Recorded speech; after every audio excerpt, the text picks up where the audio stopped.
A senior Uzbekistan official said that China's significant achievements in poverty eradication, healthcare provision, education enhancement, and combating corruption have positioned it as a commendable example of human rights promotion and global governance.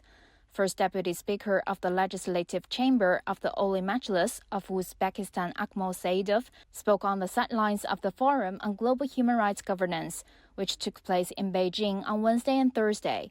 Chinese approach on global governance on human rights more important economic, social and cultural, including the elimination of poverty, health, education, also fighting against corruption.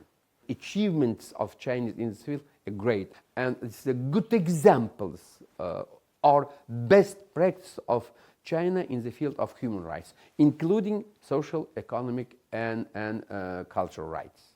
Saidov expressed a resolute position against the politicalization and double standards on human rights issues, emphasizing the indispensable need for collaboration among all nations in human rights governance.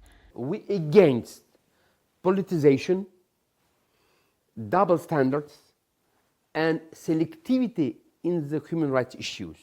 All countries, all member states of the United Nations must collaborate in human rights issues. And the idea of China human rights global governance is a good idea. And we fully support, we must, new strategy, human rights governance on global level.